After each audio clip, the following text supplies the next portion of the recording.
Okay. Today, let's take up this chapter 14 from history. In the previous class, we have discussed some of the important points on social structures in ancient India as well as in the medieval period of India, including impact of Islam and also Indian society under Muslim rule. Today, we will try to cover growth of these tribes, nomads, as well as itinerarians. Okay, and also we will have a special study on these Gonds as well as the Ahom tribes of Assam.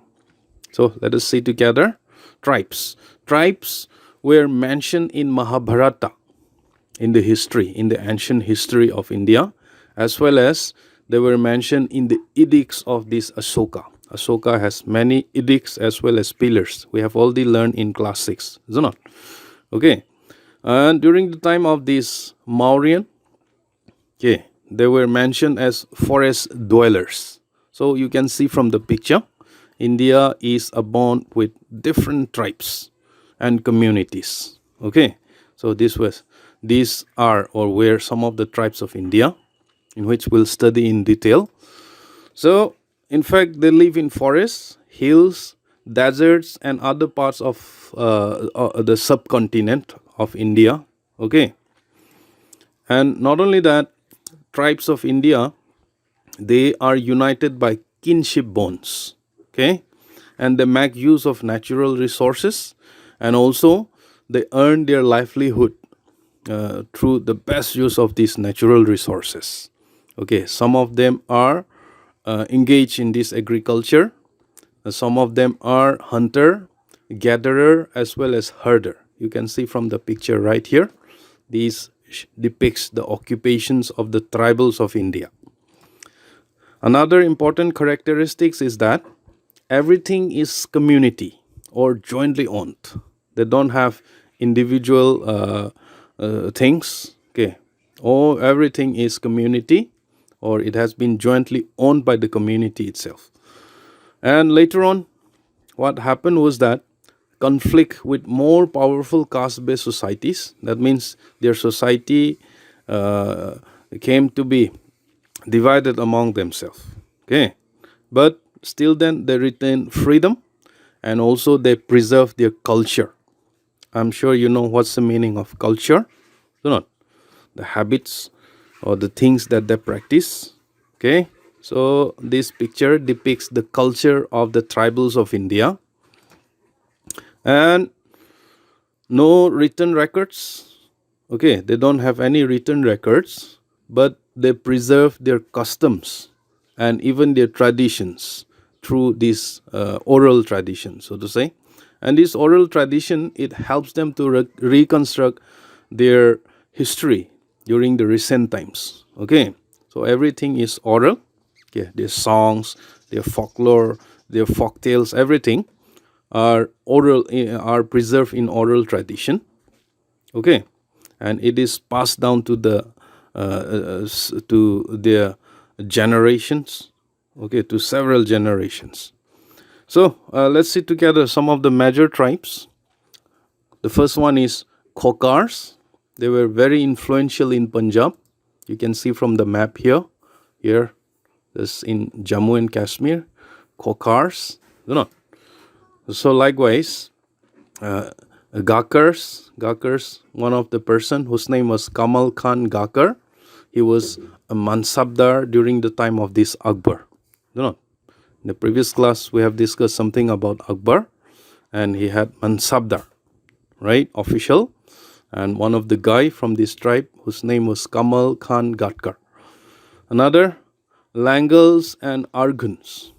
They were very popular in these Multans, in the border of this Punjab and Rajasthan.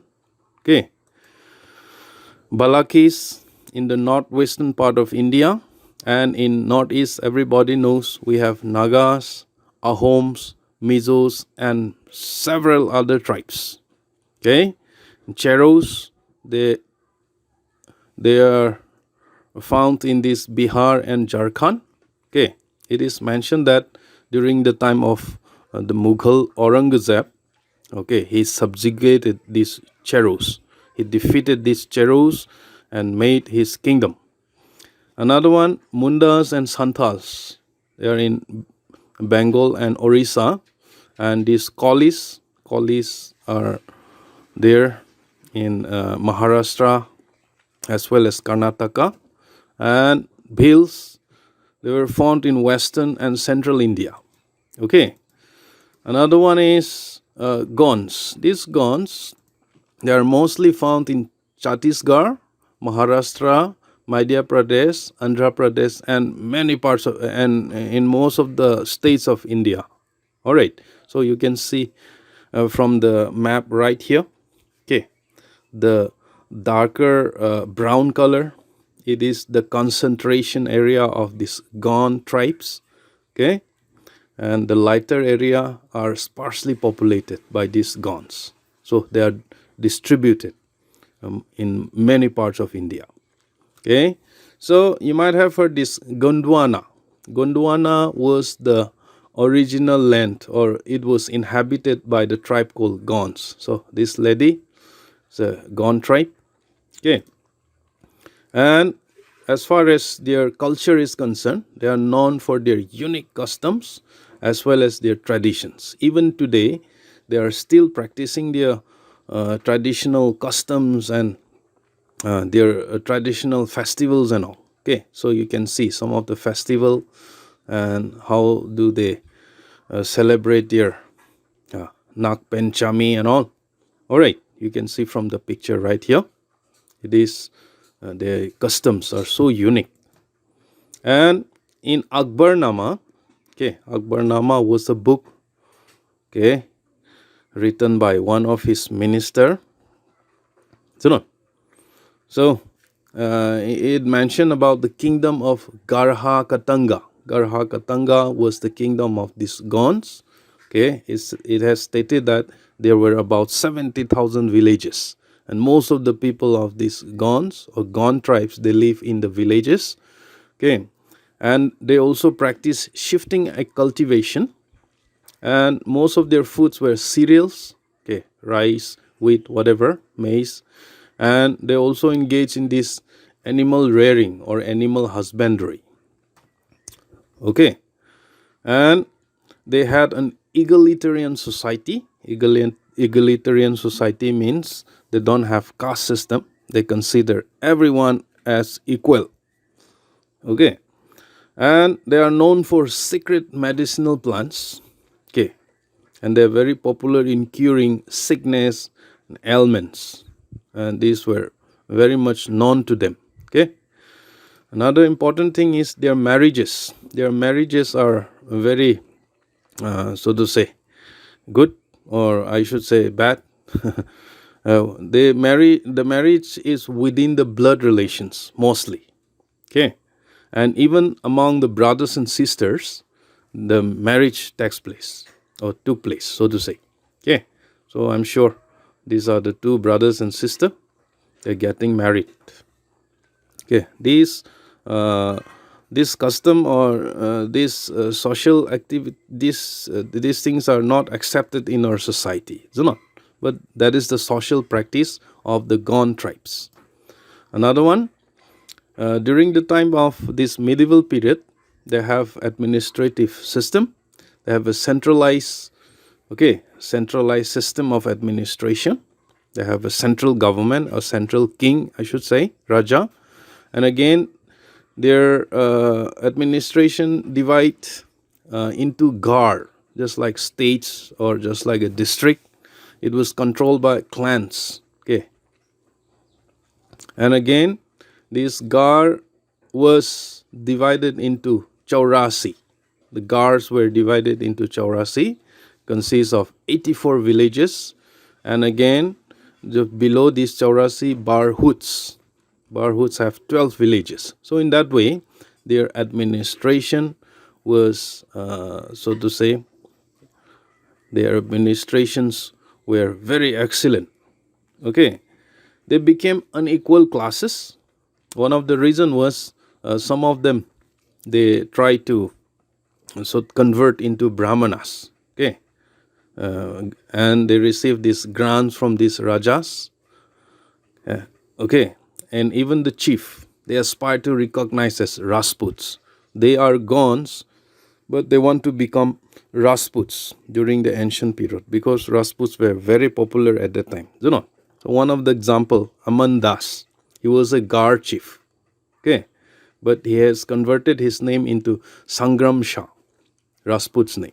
So this is the picture of this Sangram Shah, and his son Dalpat, he married to a Rajput princess whose name was Durgavati. So you can see from the picture right here. It is said that this Durgavati, she ruled the kingdom of this Dalpat after the death of this guy. Okay, and also he he even fight with the Mughals during the time of this Dalpat. So she was a very brave lady. She was known for her bravery. Okay, so you can see from the picture, this was the saint of the so to say fighting that were taken place with the Mughals. Okay, so at last Mughals annexed these very Gons, and they had several struggles with this Bandela as well as Marathas kingdom. Okay, so this is all about Gons. We'll see the next one, Ahoms. Ahoms are also a popular tribe in India. Okay, they were the descendants of this Tai or Shan, most probably from Burma. Okay, that is why they are known as Tai Ahoms even today. Okay, they came along with one of the prince whose name was Sukapa. Okay, and he founded this Ahom kingdom in around 1228 AD, and it ruled till 1826 AD. And they made this Charaidio, okay, the present name Shivsagar. You can see from the map right here. This is the map of Assam. Okay, as their capital during the time of this Sukapa. Okay, in 13th to 16th century, okay, they were engaged in expansion and consolidation of all this area. Understand? So most of the minor tribes like Morans, Chutias, Nagas, Boranis, Bodos, Kacharis, etc., they were subjugated by this Tai Ahom during their rule in Assam. All right, so these were some of the tribes. And not only that, there was a ruler whose name was Suhungmung. He adopted a Hindu name, Swarga Naraya. This should be adopted, okay, not adapted. So by the middle 16th century, they subjugate the whole eastern part of this Assam. And in 17th century, they prevented even the Mughal expansion. Okay, they fight with the Mughal rulers, or they fight with the Mughals army in the battle called Itakuli. Let us repeat again, Itakuli. It was in 1682. So these were the, so to say, fighting with the Mughal expansion, prevented the Mughals from conquering their land. And in 18th century, the powers, this Ahom, Tai Ahom kingdom was declined. Okay, so by the first half 19th century, the Burmese invaded and occupied them. Okay, but the Burmese were defeated by this British. At the time, the British were already there in India. Okay, penetrating through this northeast India, including the kingdom of this Ahom, so to say. So they were defeated in the first Anglo-Burmese war, which took place in 1824 to 26. So this was the scene of first Anglo-Burmese war. Okay, so they made a treaty. Treaty means agreement.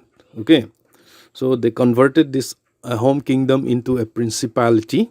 Principality means it was charged under a prince. Okay, it should be a puppet prince, no power, with no power. All right, so in that way, this home, they also have a very important custom. One of them was maidam. Maidam means they kept the dead body in a box instead of cremation. But later on, when they convert into Hindu, okay, they also cremate the dead bodies. And their religion, they worship these forefathers because they consider their forefathers as guardian deities. Okay, they offer seasonal crops, vegetables, fruits, blood sacrifice from animals, most probably, and also even homemade beers were, so to say, sacrifice to their forefathers. So you can see here in the picture, this is the saint of their sacrificial practice. All right, so that way, the homes, they also, after the treaty of this Yangdabo, they lost all their powers and they were annexed by these Britishers. All right, till the independence of India. So today, a few homes, they live as a tribal in the so to say northern part of this Assam, especially in Sibsagar area. Okay, so we will learn up to there. I wish you should learn all the notes from the study materials, and also please subscribe to my YouTube channel. May God bless you. Thank you so much for participating in this learning.